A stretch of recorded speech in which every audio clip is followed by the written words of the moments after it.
everybody. Thanks for joining us. Third season. Welcome back to America with DB Frick and the not quite ready for Jihad players. And Millie Micheals, too. Millie Micheals. Hey, everybody. We got a lot coming up this season. We're doing something a little different where we're going to go to cities and other countries and delve into the comedy process and their industries over there. Like we're going to do Mumbai, India. We got Sri Lanka. We got Seattle coming up, Las Vegas. Can't wait to see what kind of comedy is over there in Mumbai. Yeah. We have a really great comedian tonight, too. Very funny guy. He's the godfather of Salt Lake City comedy, Bob Bador. And he's badorable. Yeah, he really is. He also looks like Tom Hanks, like exactly like, I think it is sometimes. I think it's more like the Osmond brothers with a little bit of craziness of Jim Carrey. Sure, he has an Osmond look and feel to him. And craziness. We'll also be doing In the Frick of the Night, where you'll hear stories of failure that I've gone through. But we're going to get to that later. What we've got right now is Millie Micheals and her crack research team and Society News. What's going on in Utah? What do we got? Utah is so beautiful. I feel like I want to move there now. It's so gorgeous. It has 23 national parks. Beautiful, majestic mountains and canyons and different geological rocks, and it's just so beautiful. Best skiing in the United States. They have the Church of Jesus Christ Latter-day Saints. Of course. Beautiful, look at that building. And they have the Mormon Tabernacle Choir, that they like to be called now the Tabernacle Choir. Lovely. And just so many great things. Salt Lake City, so many great things. And the Mormons try to have a healthy lifestyle. That's the main thing. So you don't partake in anything that's addictive. Right. Mormons don't like to get themselves addicted to things. So you can't have like chocolate chip cookies, because I would personally be addicted to them. Yeah. If there were chocolate chip cookies here right now, I'd be eating them. Nice. Okay. So Utah news was rough because they are just such nice people. There's, some things happening here and there in Salt Lake City, but basically I couldn't find much. They don't really get in much trouble. Yeah. They don't do much. Well, you would think that the young people would be like out of their minds because, they can't have coffee, they can't have tea, they can't have keg parties, they can't have kegs, they can't have regular beer, they can't have, everything's so monitored, it's controlled. They are allowed to dye their hair, though. Are they? Yeah, they're allowed to dye their hair. I don't know, I would check into that. Yeah. I didn't check into that. So, all right, let's start out some news. So here's something edgy. What's edgy? We got something edgy. Yeah, well, edgy for Utah.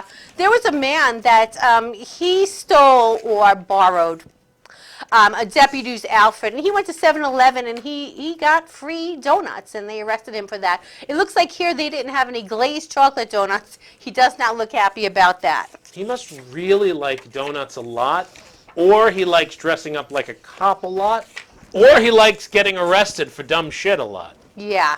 Okay, next thing we're going to talk about, they have cuddle parties. They do. Before the pandemic, of course, the Unitarians, they did this for human touch. One of the exercises like this is the spoon train, okay?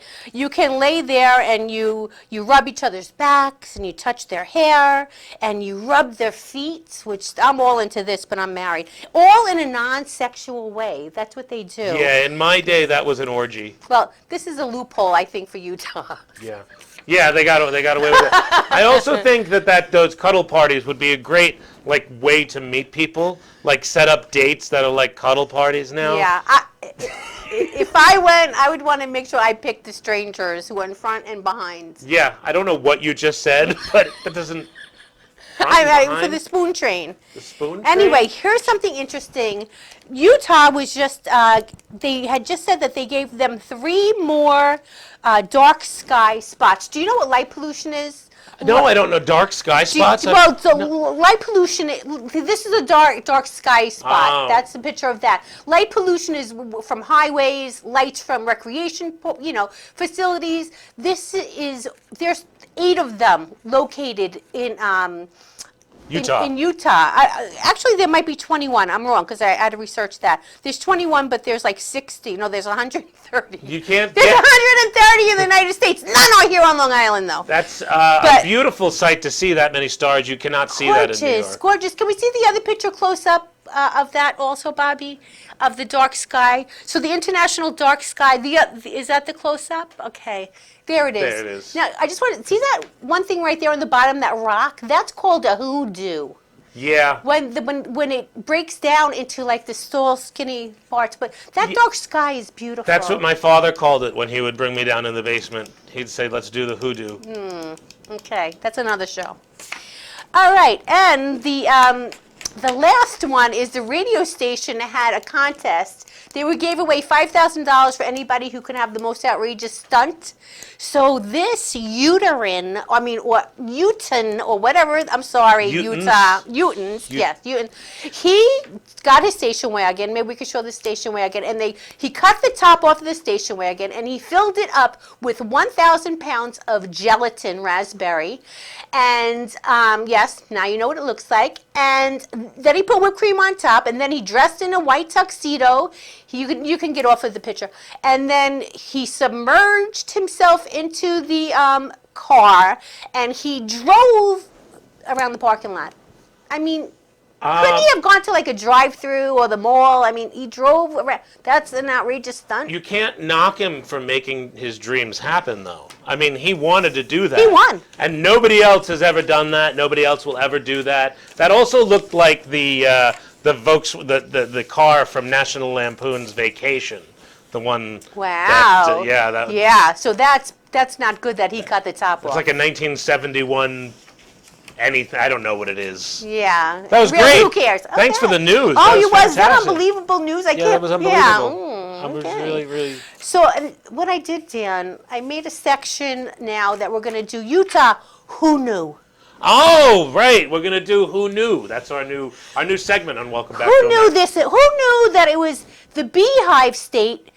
I always thought that it was the Beehive State because of this hairdo. I did not know it was the Beehive State That's lovely. because of the actual beehive. Yeah. That for industry. I always thought it was for the hairdo, and I always thought the beehive was Jewish. I didn't know it was Mormon. So does that mean they cultivate the most honey in the country? Just that they work together. Oh, because they're like worker bees in Utah. That's dumb. The bees with Jerry Seinfeld, they're Jewish. So anyway, okay. So, most people think that Utah families look like this. Okay. Ha! With one dad, 6 wives, 23 kids. But in reality, it really looks like this. Yes, there they are. Polygamy was back in the 1900s, people. If you go to the church, they will excommunicate you for having a large family. Sister love, big love, they get their own blocks. They live somewhere on a cul-de-sac, and if anybody finds out, then you get in trouble. But can I say one thing? You can say as many things as you want, Millie. If in Fantasyland, I would love to be married to like 4 men, not for any sexual reason, just for one's going to take long walks with me, one's going to talk with me, one's going to go shopping with me, and I just need a gay one because gay men are fun. That's what I would. I think gay men would find that offensive that you said. I don't think they would because they're fabulous. What kind of stereotype is that? Because they're the best. Fun. They're fun. They fun. are. No, they do all those things I just said. But I mean, anyway, I'm sorry if I offended anybody. No, you didn't offend anyone. All right. So now, do you know there are 17 states in the United States that are controlled? Their alcoholic beverages are controlled. Utah, of course. Look at this. Utah, of course, everything is controlled in Utah. And the other ones are more like, they call it spirits, liquor. Utah just finally made their beer from 3% up to 5%. That's what they allow the most? Yeah, they allowed. Is there a picture of the parade they had? They had a parade because they were upset they had to dump the old beer. So instead they had a big party, they got bombed, and they had this beautiful parade. And now they're drinking 5%. So now they just have to drink more beer faster, and then they'll get drunker twice as much. I don't know the exact math. Yeah. Maybe you do it at home. But if they start drinking twice as fast, then then everything should be I fine. think they're going to be okay because Yeah. now they got 5%. And you just have to make sure you drink alcohol at a certain time because it stops. And you're only Wait, allowed. alcohol stops at a certain time? Yes, like 12 o'clock, there's no Oh, more. you can't drink anymore. You can't get. Right. You can't get anything crazy. You know what I No. mean? They just want to buy beers. You can get And bloated. you only allowed one drink at a time. Like here, we can have 5 drinks backed up, shots for everybody. You know, there's no control here. Maybe we should get some more control. Yeah, we needed more. I think we need more control. Now, here's something for you. Who knew? Axe throwing is like the #1 game pastime for the I can't say it. For the uterus? For the uterus. For Utahns. Yes. You know, it's a big help if needed, this game, you know. And now, okay, next picture. They just came out with a new clothing line, which is fun. She looks like she's having a tough time with that game. And they have beard care products. Beard? Beard. The axe. Next picture. Okay, now this is why they're not allowed to drink. Because look at these Right. people can't handle it. Her instinct was to cut off his penis. She thinks that that's funny. Ha ha, I'm cutting off your Yes. penis. That's Yep. funny. Very nice. Very nice. You'll notice in both situations, the women are being more violent. Just, it's important to note. I want that noted. I saw that, but they all looked very nice in their new Axe outfits. Yeah. The official state snack in Utah, what do you think it is, Dan? A Mormon? No. Jello. Jell-O! Green Jello, basically. My favorite thing to hate. Look how nice. They're so creative with the Jello. You know, Jello goes to every church function because it's cheap, easy, and very easily to transport. Just like me. Cheap, easy. Yes, but let's see the next picture. In New York, we mix out Jello with a vodka, okay? And we make Jello shots.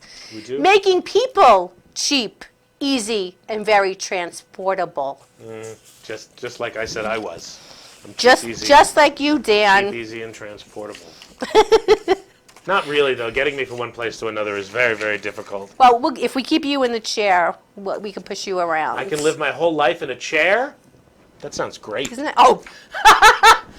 No, that's not right. No, it's terrible. Anyway.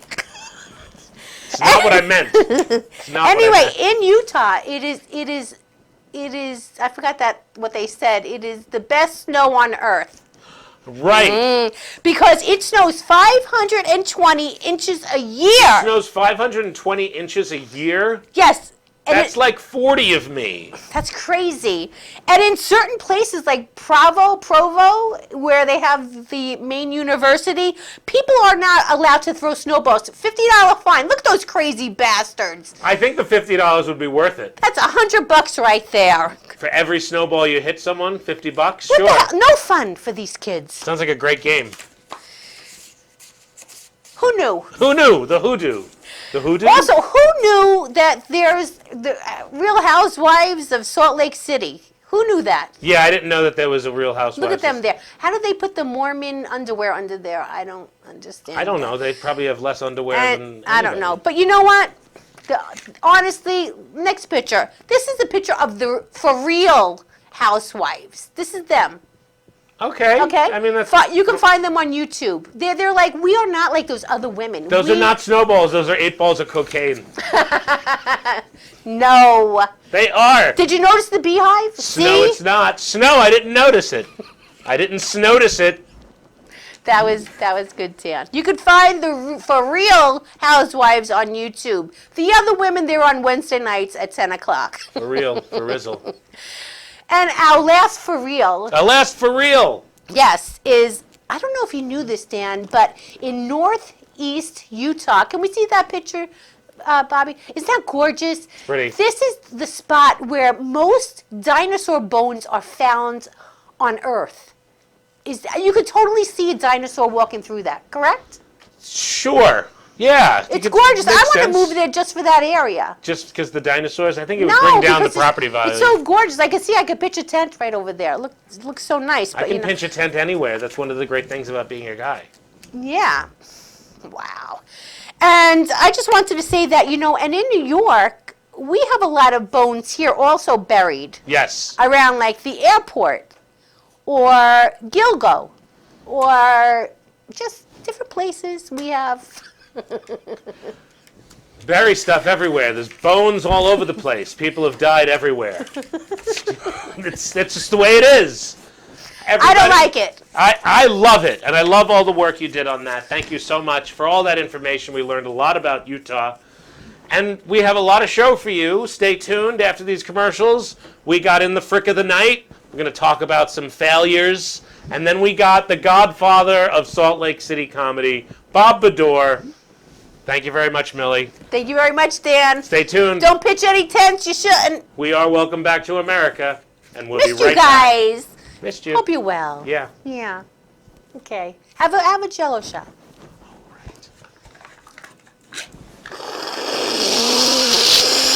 That is so classy.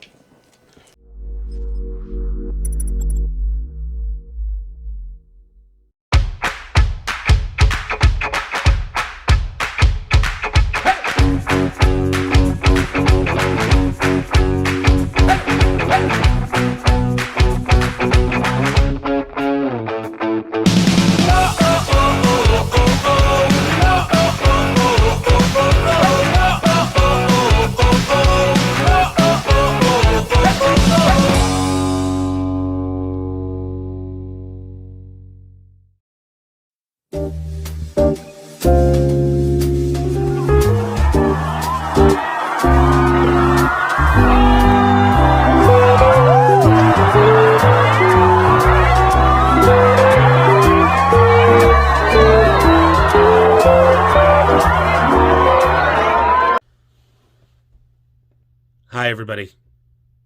Thank you for joining us on In the Frick of the Night, our weekly segment where I delve into failures throughout my 44 years. Our first story starts when I was 5. It was Mother's Day, so the family wanted to go out to eat. I wasn't feeling too well. I told my mother this, and we went anyway. We had our meal. I had the usual burger and fries that I forced down my gullet, so to speak. It was around the end of the meal that I started feeling not so good. A little worse. Head, stomach, everything was going. It was very crowded in the diner this night, and we were sitting right next to a young mother who must have just had a baby, and she was pregnant too. And we were within, 5 inches of her as they moved the tables closer because there were so many people attending. I started feeling sicker and sicker until I threw up on the poor pregnant lady and her baby. That's actually 3 people because she was pregnant, so that's 3 people I vomited on. That was the first time. Those people were so mad. The second time was in 4th grade. I was at St. Martha's in Uniondale, and I would often go to the nurse to get out of class. So Mrs. Gordon was hip to this, and when I told her I wasn't feeling well, she was quick to say no when I asked to go to the nurse. Now we were in a Catholic school, and all the girls sat on one side and all the boys sat on the other. And I was in the back of the row because I was taller and bigger than everyone else. And I wasn't feeling good.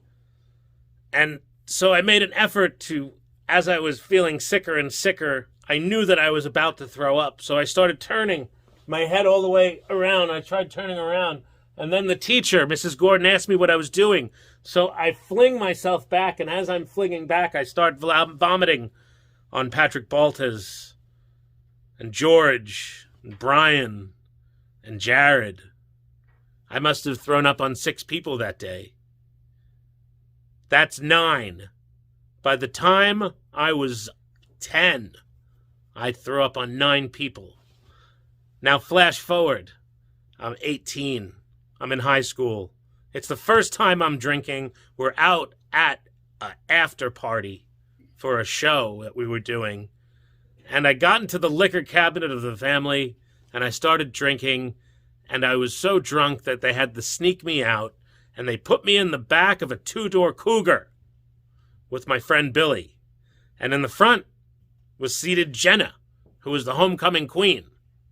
So as we're driving home, I asked Mike, who's driving, to roll down the windows, and he can't, and neither can Jenna, because in a Cougar, the windows are in the middle. So I threw up on the mirror and on the window and everything, and including Jenna, and 30 years later, she still won't talk to me. Now, the most recent effort was coming back from LA. This was about 5 years ago. I wasn't feeling well because I made the mistake of having Wendy's before I got on the plane. Terrible mistake. Don't ever do it. It's the worst. So we're on the plane, and I'm okay until about the end, and we're about to land, and we start ascending and descending because the pilot can't land us because of whatever reason.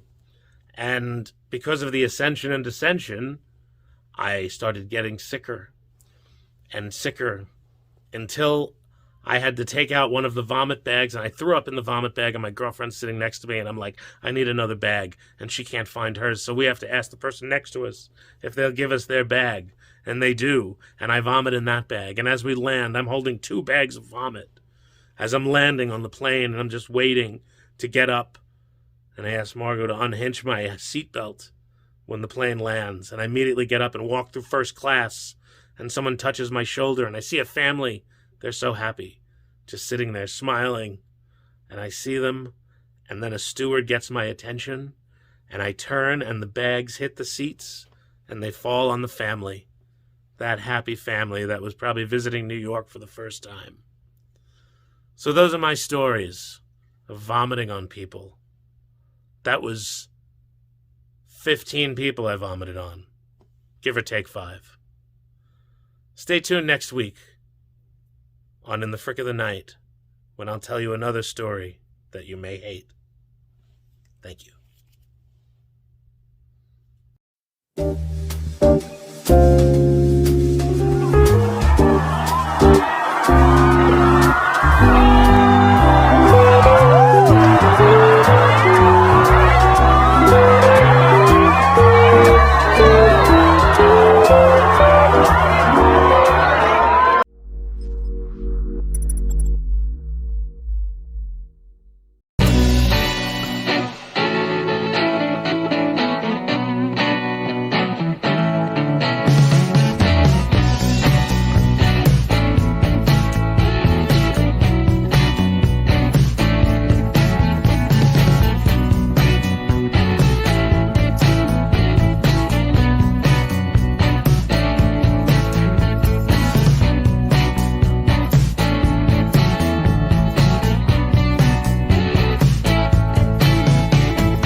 I'm just getting so sick of all of the stealing. You're purloining what's yours. It's not stealing. Think of it as embezzlement. Where's my weed? You probably smoked it. I wish Norman Rockwell could be here to capture this beautiful family moment. Okay, wish me luck today that the manager doesn't see me. You know what Dad always said? Fricks never get caught. The problem is, we are not Fricks. I'm Kane, and Ma Barker has several Russian and Ukrainian aliases. Okay, no, I have one Russian ID, and thank God for that because it saved us $80,000 in food in the last 10 years. You're welcome. Well, let's thank. It's a Forrest Gump reference. My cleverness is entirely wasted on this family. Okay, all this stealing has gotten me horny, so I think I'm gonna swipe on Tinder. Oh, whoa. I talked to him last time. It is not my turn. Okay, it's 4:20. Who's calling? He knows better than that. And that's the phone I gave him. Hey, could I maybe once go to class without smelling like pot? No, you can't. Why is he even calling? He's going to be home tomorrow. Answer it. He'll think we're avoiding him. We are avoiding him. Oh, bummer. We didn't catch it.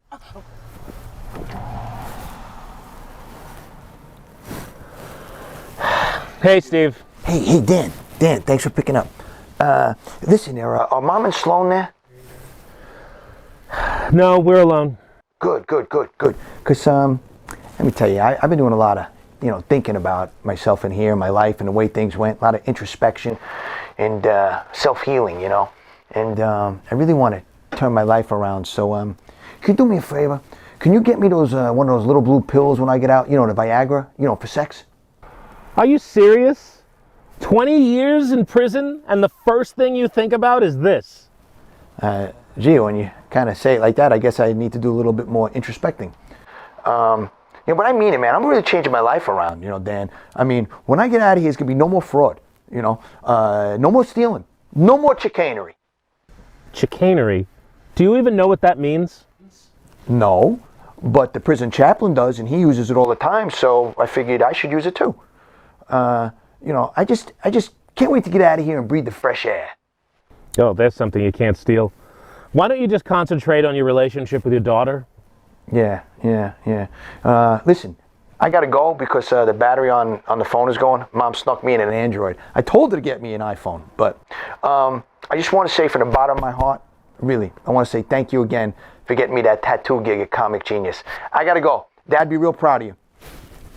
Wait, what do you mean? Steve, tattoo parlor, what are you talking about? Ma, did you tell Steve I was going to hire him at the tattoo parlor? She's doing the thing where she pretends to be asleep to avoid accountability. I know. Wow, I can't believe it. I mean, everything seems so different, just so new. Yeah, not really. It's all just mountains and buildings and houses and trees. It's all the same. You want to just go back? No, I don't want to just go back. Hey, let me ask you a question. Is stealing toilet paper still illegal? Yes. Stealing anything is still against the law. Really? Yes. Really? No. You sure? Yes. It's not legal. It's because in Amsterdam they legalized a lot of stuff. Not stealing. Really? Yeah. So it's still not good. No stealing. All right. Keep in mind, we're going to have to sleep in the same bed for a few days until your mattress comes. Of course I'm okay with that. I've been sleeping with men for the last 20 years. Yeah, quit bragging. I'm not sure if I feel better or worse now. Just concentrate on your relationship with your daughter. Yeah, let me tell you something. I spent 20 years in and out of prisons. All right? I can't believe Amy left me. I'm the victim here. I mean, at least I have an excuse why I left her. I was in prison. Yeah, I still think that was really stupid to tell the judge that. Perhaps an error in judgment at the time. Maybe we should listen to some music. Music. Always bonds people. Yeah, always buzzes. There, it's Juice Newton, Queen of Hearts. Dad always sang this. Always sang this. Playing with the Queen of Hearts. Yeah, man. No one it can really start. The Joker and the only fool to do anything for you. Laying out another lie. Thinking about a life of crime. Maybe something else. How Turn the about dial you? to the right. Yeah. Johnny Cash. The Man in Black. I hear the train a-comin', it's rolling round the bend, and I ain't seen the sunshine since I don't know when. I'm stuck in Folsom Prison. Maybe something else. Turn to the left. Yeah. Go that way. Oh, Fiona Apple! Fiona There Apple. you go. Not so much. Maybe it's just some news. News is good. News. Yeah. Not my day, Dan. No.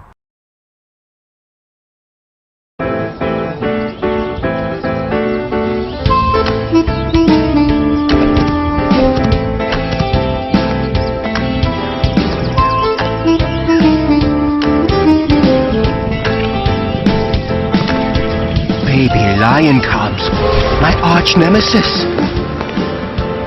Such cruel animals, the baby lion cub.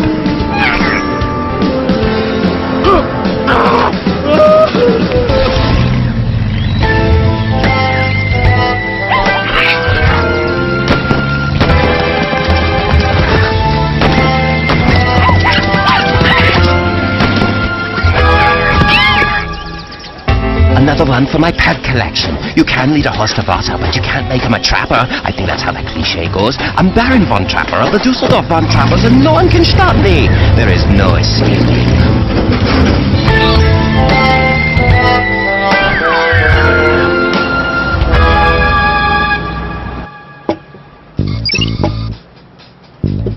Checkmate, robot. Silly mistake on your part.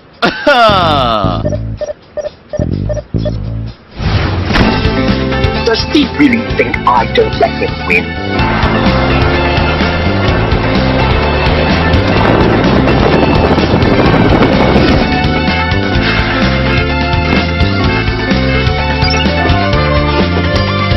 King, it looks like we have some issues in Africa.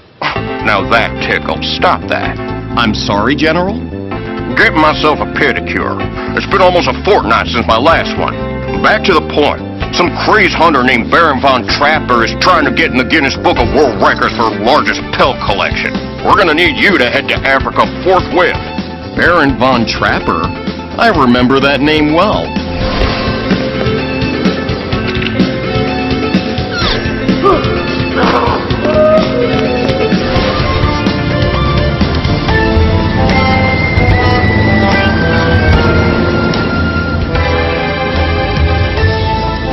What's this? A lone baby cub?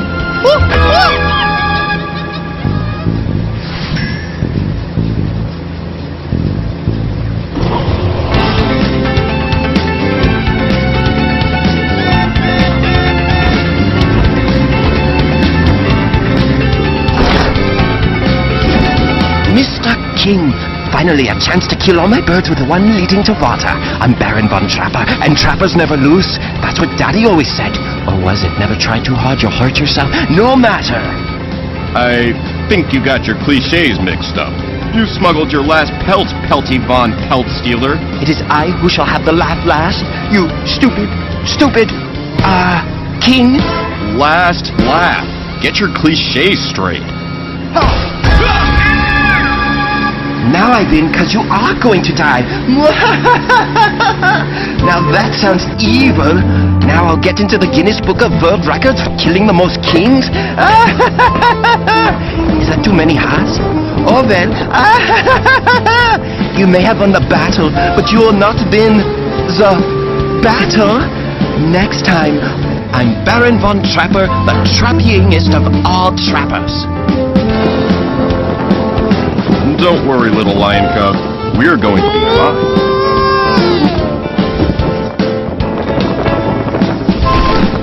Do you have a name, little one? Well, I'm gonna name you Freefall. Freefall, don't worry. You're going to be fine. Another slick performance, might I add. I've got some bad news, King. Looks like Dr. Bad has escaped prison. Dr. Bad, I'm coming to get you.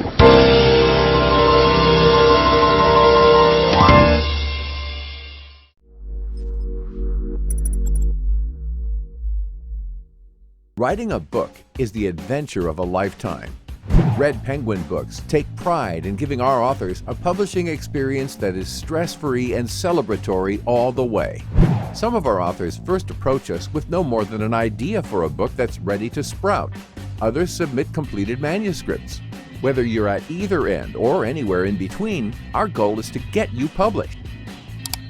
At Red Penguin Books, we offer options and opportunities that are unique in the world of publishing, and all of them are designed to keep you, the author we so deeply respect, in the driver's seat, unlike other publishing houses. So, if you want to write a book and are looking for a publisher, we've got you covered.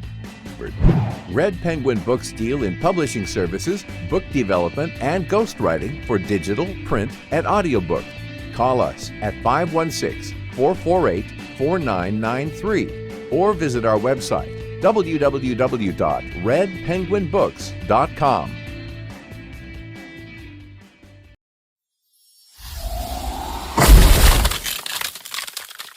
Hey everybody, welcome back to America. Thanks for joining us on our first episode of our third season. Really happy to be here, really excited to bring you guys a lot of stuff this season. Tonight we have someone who's been in the comedy game a really long time. And they're from a place across the states, all the way over, almost probably about 2,300 miles away, in a little city called Salt Lake City. He's a stand-up comedian. He has been an improviser. He's been a radio disc jockey. This guy's done everything. He's got a couple of books. We're going to talk about that. And we'll talk a little bit about him coming up in Salt Lake City over the last 25 years. Ladies and gentlemen, comedy great, Bob Bedore. Thanks for joining us. Thank you. I've never had the comedy great thrown on before my name. We try to put it on before and after. That's okay. What we try to do around here. It's usually in the middle. Bob Comedy Great Bedore is where I usually have it. That would be great to be synonymous with that. I use a hashtag Comic Genius, but because I have a sitcom named Comic Genius. It's not because I'm calling myself it, but it's always funny because people assume that I am. So Bob, you've been in this comedy game, as I said, a very long time, 25 years plus. Longer, a little over 30. What, 30. What first got you on stage? When was the first time you were on stage? Well, the funny thing is my stage stuff started in high school. I moved to Salt Lake City with a week before high school started. So I knew nobody, knew nothing. And my dad said, take a drama class because there's outgoing people in there. And I'm like, all right, whatever. And so my dad making a play date for me really got me on stage. I tried out for the first show and was hooked instantly. And since that time, and that is in 1979, wow. Since that time, I haven't gone more than a month without being in some kind of production or some kind of creative format. That's great. So that's taken really over my life. Yeah. What was the show? What was that first show? First show was called Up the Down Staircase. And I played, so you'll love it because of Salt Lake City. Salt Lake City is a very, very blonde, very almost Hitler's Youth kind of looking kind of area. And I got cast as Jose Rodriguez because I was the only one who auditioned who had dark hair and the closest thing they had to a Latino looking boy. I could see you, little mustache. If you put a little mustache on, you could pass for totally. Why wouldn't you? I had 3 lines, and that was the beginning of my love affair with stage. That's fantastic. You said to me earlier that you were doing stand-up in the 80s. Right. You spent a lot of time and you did a little bit of touring at that time. Tell me a little bit about that. Well, it started as, so I was a disc jockey, and so I used to go to clubs and I would introduce people. I became an MC very quickly. And then I started going, well, I better start doing my own jokes and stuff like that. And pretty soon started just doing a lot more stand-up. Then at one point, Ellen DeGeneres had come into Salt Lake. She had just won Showtime's Funniest Person in America. And one of the earlier stops was in Salt Lake City. And so I opened for her, and the people in that tour liked me a lot.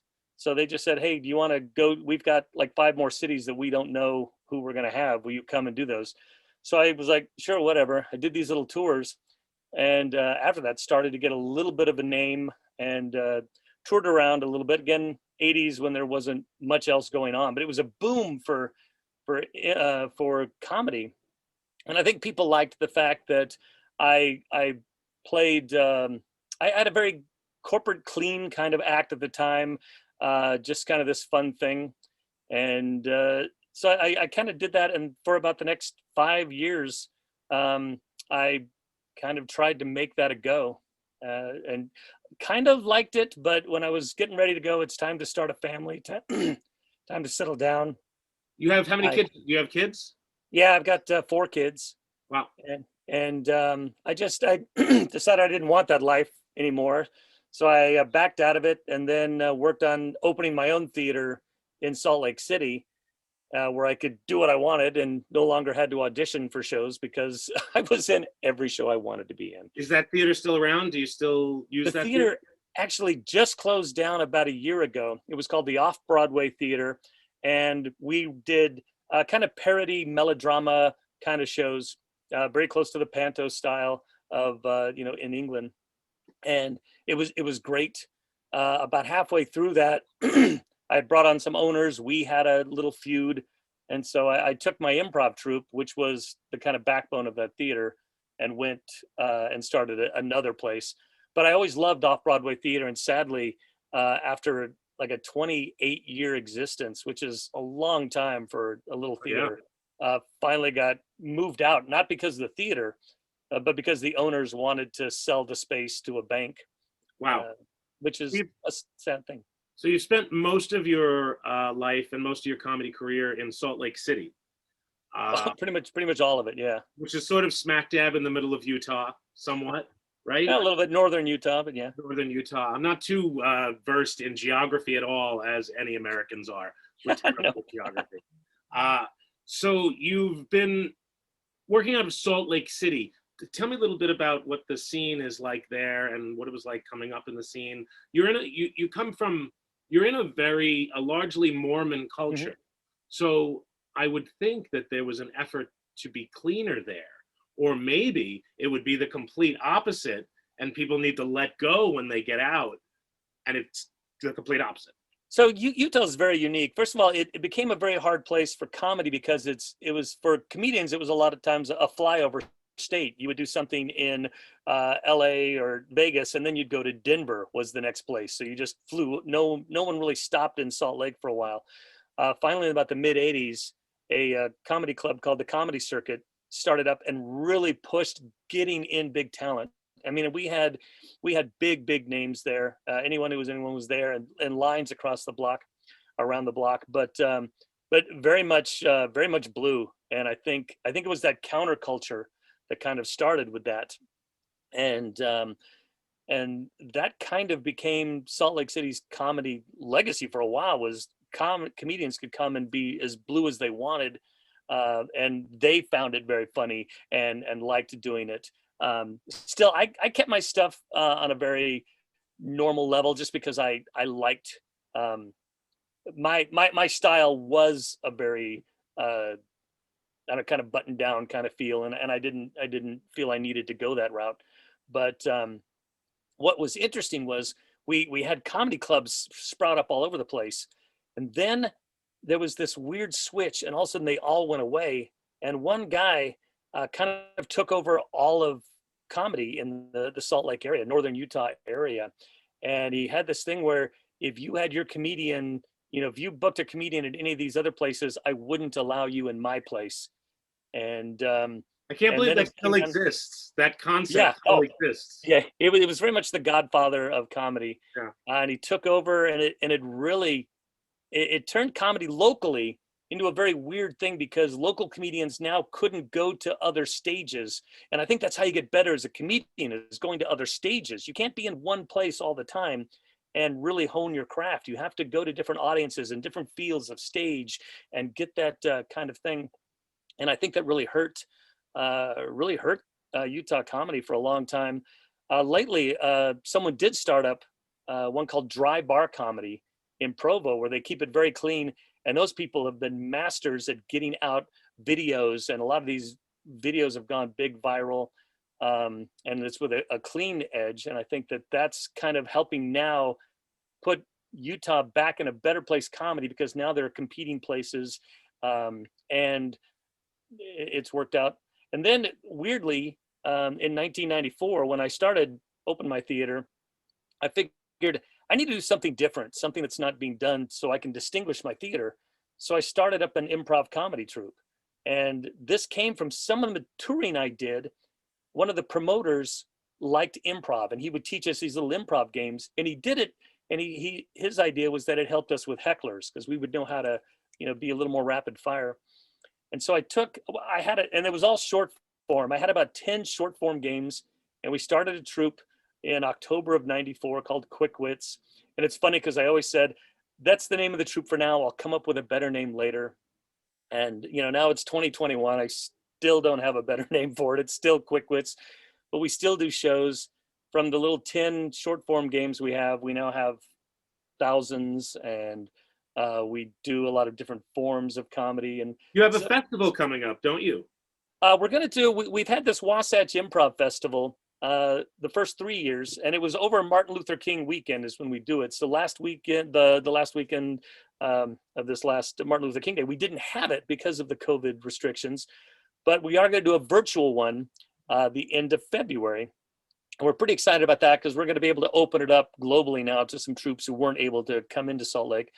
But we've been amazed. We have at least 30 acts each of the last 3 years, and they're from people all over the United States.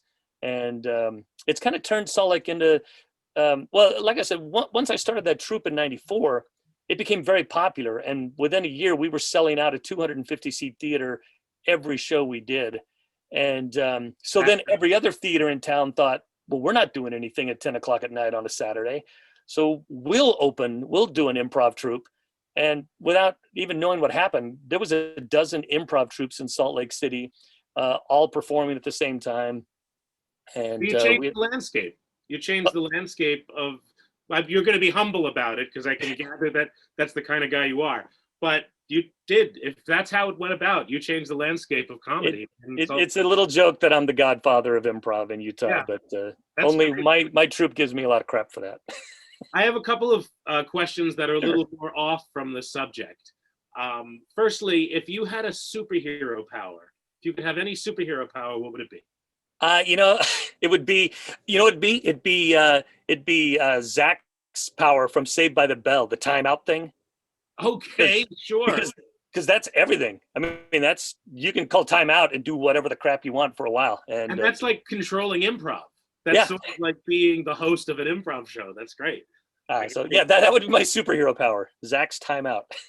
Let's say you were on the run from the feds and you've got a lot of money and you need to hide yourself and you need to hide the money. What do you do? I would put it all, hide it in an improv theater because no one ever goes to improv theaters. So it'd be a perfect place. That's absolutely awesome. You have 2 books that you've written about improv, Improv 101 and 101. You could tell us better, but 101 improv games for children and adults, and then the very cleverly titled 101 more improv games for children and adults. Have you used those in classes yourself? I do all the time. What's amazing though that I have found, I've had people reach out to me. So I had a woman reach out to me from Japan who uses my books to teach English as a second language in Japan, and gave a speech in Washington about how improv is a great tool for teaching that, and used my books. I had a guy in China, a teacher in China. He translated my books into Chinese and is using them in the universities there. And he's got a couple other university teachers who use the book to teach improv because there really isn't improv in China. And it's amazing to hear stories like that, from just something I wrote. I had a company reach out to me and said, hey, we do this series called 101 Blanks for Kids. Could you do an improv book? Somehow my name came up, and I was like, yeah, no, I'll do it. But I want to be able to not just put 101 games. I want to talk about improv, and I want it to be adults and children because I think that your market's bigger there. So from something like that, to just hear from people all over that they're using this book is it's a very humbling, cool experience. Have you used it for any online classes during the last year, during the pandemic? Yeah, actually, just one of my things I teach a bit is a character creation thing based off the Laban dance movement method. It's something long ago I used to be I used to love to dance and I used to do a lot of dance. And so I used this movement thing on how to create characters instantly. And actually just about a month ago, I used that straight from my second book as an online class. Oh, okay. That's great. I love the sound of it. I think I plan on using it myself because I'm teaching a class this summer at a place called Friends Academy. And nice. I used a couple of other books that I've read over the years to teach that class, and I will probably work that into it somehow. You look very much like Tom Hanks. You probably get that all the time. I would find it hard to believe that there hasn't been any work that's come up through your time as a performer where they needed a Tom Hanks lookalike. I would think if you could be his stand-in like that. I would agree. What's funny is in the 80s, for whatever reason, my hair and I was a little thinner and stuff. It was Kevin Bacon, everyone said. It's a good one. It's a good one. Then it was Jim Carrey, and now it's Tom Hanks. It's funny. Just it wasn't too long ago, about a couple months ago, my wife and I were in Vegas, and my wife actually said something about, let's see how long it takes for someone to think you're Tom Hanks. And we got out of the elevator, and all of a sudden there was like these 4 sorority girls that started going, my wife was like, it wasn't even 2 seconds. I once got mistaken for Andy Richter, and I signed the autographs. It was at a Yankees game, and I actually signed the autographs. I was in Paris, and I had this group of about I was at Charles de Gaulle Airport. I had about 15 people. They were watching me for about an hour, just staring at me. And finally, they all came over and said, we don't want to interrupt you, Mr. Hanks, but if we could possibly, and I was like thinking, do you think Tom Hanks would just sit alone in an airport for an hour? Right. That would be like the movie The Terminal. I would be the scene from The Terminal. That would be. But I always have to say, I always worry about, I want to try to sign an autograph, but then I just keep thinking, no, I just tell them no. Here's a real quick story though. I was at LAX and I had a guy stop me. He goes, "Hey, you're that guy from TV. You're that guy from TV." And I'm like, and everyone around me is now pulling out their cell phones, getting ready to, take a picture or something. And I'm like going, well, I'm, and I don't know who he thinks I am, but he goes, "No, I see you every morning on TV. You're the guy that does those chiropractic ads."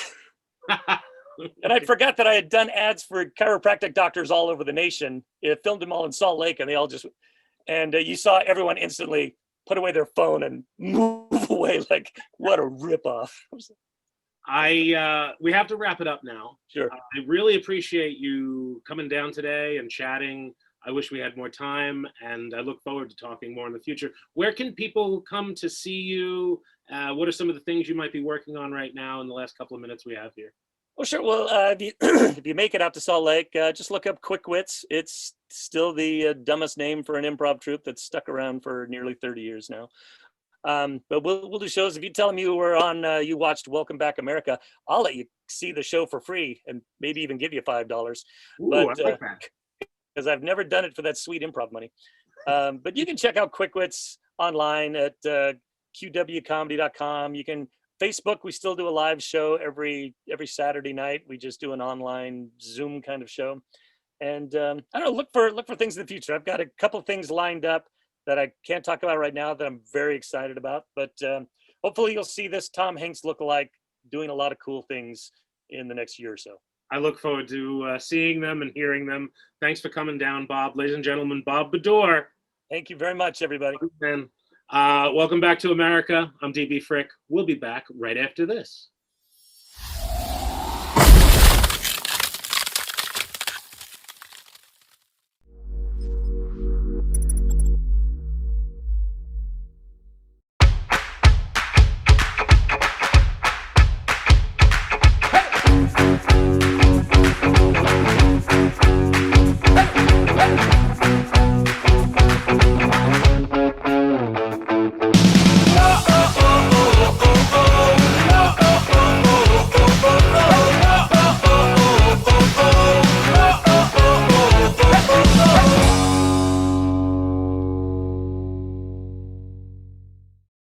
Me llaman Dan Pablo y hace más de 20 años me enamoré de una colombiana.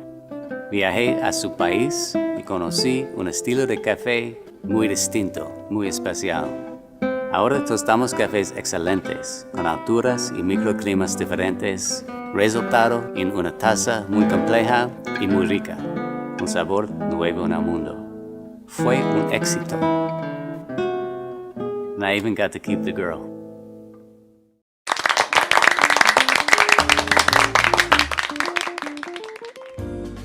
Hey, everybody. Thanks for joining us tonight on our third season, first episode of our third season. It was really nice to have everybody. It was great to have Bob Baddour around. Very funny guy. Bob the Badorable. I love The to say that. Badorable. Who wouldn't love to say that? I like to think of him I see Tom. How are you Hanks. feeling now? You feeling sick? Because I don't want to be number 16. No, I'm feeling great right now. Okay, Feeling good. great night. No one's gonna get vomited on tonight. We are that way. We learned a lot about Utah. We learned so much tonight, and we're gonna learn so much more throughout the season. We got a lot coming up for you and everyone, and Millie's got a excited. lot planned. Oh, so much. Next week we're going to England. We're going to England. Are we really gonna go? We got Ashley. No, we're not gonna go. We don't have any budget. No. And we actually paid to do this. But we're gonna go to England. We're going to Nottingham and Southend. Yeah. I love Nottingham, the movie. Yeah, I once applied to be the sheriff of Nottingham when I lived there in 1998. Somehow that does not amaze me. I didn't get the job, though. I'm not the sheriff of Nottingham. And that doesn't amaze me either. I am the sheriff of this video. So thanks for joining us on Welcome Back to America. We'll see you again next Monday, Yes. Thanks 10 for p.m. having me. Strong Island Television. Thanks for having Millie. Millie's the best. It's Millie Oh, Micheals. yeah. That's Millie Micheals Yeah, TV. of the Micheals family. Yeah, the Michael's family. Yeah, you know them. You know them. Born. Very, You know very my uncle? successful. Very successful. Mhm.